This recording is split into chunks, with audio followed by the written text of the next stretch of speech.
தனம் அடுத்த வர எபிசோட பார்த்தீங்கன்னா, தனத்த வந்து அவங்க அத்தை வந்து இன்னொரு கல்யாணம் பண்ணிக்க சொல்றாங்க. ஆனா, தனம் முடியவே முடியாது அப்படிங்கிறாங்க. வீட்ல உள்ள எல்லாரும் இந்த மாரி மூர்த்தி உயிரோட இருந்தா கூட அதே தான் சொல்லியிருப்பாங்க. இந்த மாரி ஒரு பொண்ணுக்கு வந்து ஹஸ்பண்ட் இல்ல அப்படின்னா, இன்னொரு கல்யாணம் பண்ணி வைக்கிறது தான் மூர்த்திக்கே பிடிக்கும். அப்படி ஒரு கல்யாணத்த மூர்த்தியே பண்ணி வச்சிருக்காங்க அப்படின்னு சொல்லிட்டு சண்முகம் வந்து சொல்றாரு. அதனால நீங்க இன்னொரு கல்யாணம் பண்ணிக்கோங்க தனம் சொல்றாங்க. வீட்ல உள்ள எல்லாருமே சொன்னாலும் தனம் வந்து ரொம்பவே வந்து பார்த்தீங்கன்னா, பிடிவாதம் பிடிக்கிறாங்க.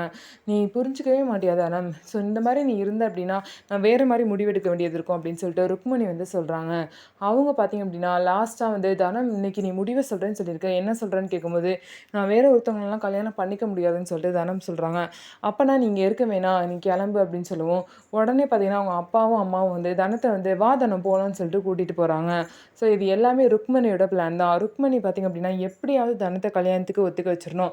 ஃபர்ஸ்ட்டு ஒத்துக்க வச்சதுக்கப்புறம், அதுக்கப்புறம் கதிர வந்து தனத்துக்கு கல்யாணம் பண்ணி வச்சிடலான்னு பிளான்ல இருக்காங்க. அவங்க பிளான் படி எல்லாம் நடக்குமா? ஸோ என்ன நடக்க போகுதுன்னு சொல்லிட்டு நம்ம வெயிட் பண்ணி தான் பார்க்கணும். நம்ம வீடியோ உங்களுக்கு பிடிச்சிருந்தா, நம்ம வீடியோவ லைக் பண்ணிக்கோங்க. மறக்காம நம்மளோட சேனல சப்ஸ்கிரைப் பண்ணிட்டு பாருங்க.